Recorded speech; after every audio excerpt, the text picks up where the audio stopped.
Hey everybody, welcome back to the Bible reading plan. We're in the book of 2 John today. I don't know if you can call it a book, but we're going through the entire thing. I don't know if you can call it a letter because it's only 13 verses. In the Greek, it's less than 300 words. So it's like a postcard or something, really, really short.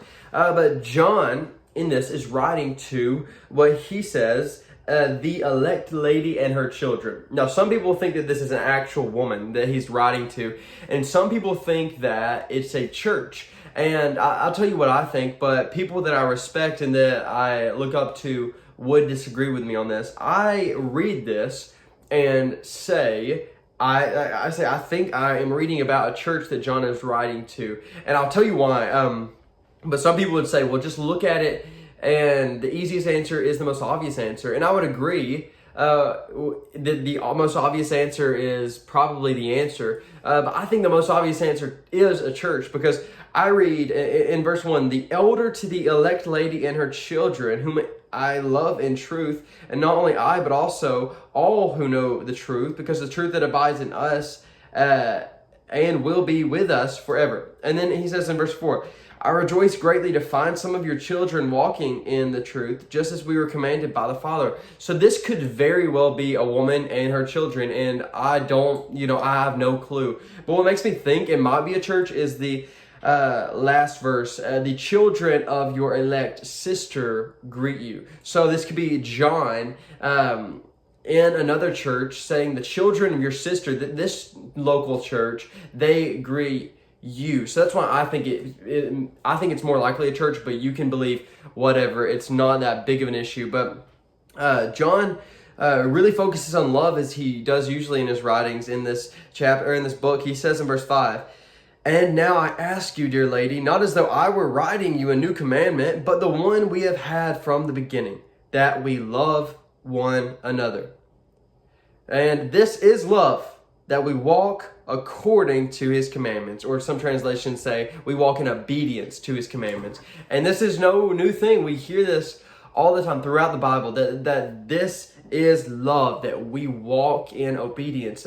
Jesus says, they'll know you are my disciples by how you love. Not by how much you say you love them, but how you love, how your actions show your love. Because I could go up to my wife every day and say, I love you, I love you, I love you, but she would look at me after a while and say, if you love me, you would help me with this. If you love me, you would show it. If you love me, you would prove it by your actions. But if I just said it, then there would be no true love behind it. And some of us were saying, I love you, God, I love you, God. And he's saying, well, show it. Well, show love. Love is, in a sense, this action that you show more than something you just merely say. And so John, he goes and talks about false teachers and just circles around this idea of love. And I love in verse 12, he says, though I have much to write to you, I would rather not use paper and ink. Instead, I hope to come to you and talk face to face, that our joy may be complete. So John's writing this out really quickly and saying, I just want to see them in person, so my joy and their joy can be complete. And we live in a day and an age where there's more depression and there's more anxiety, there's higher suicide rates than ever before. And when I can pick up my phone and talk to anyone I want to, pretty much in the world, contact whoever, and the whole world just feels more lonely than ever.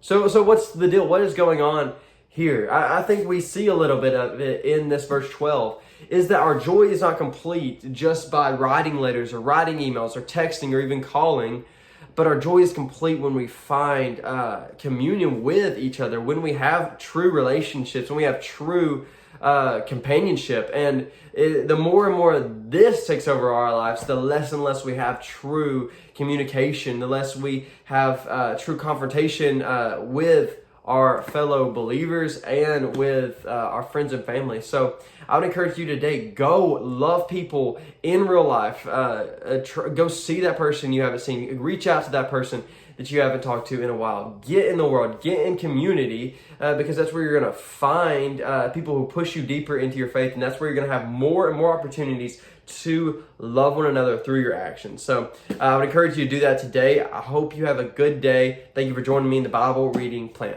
Bye.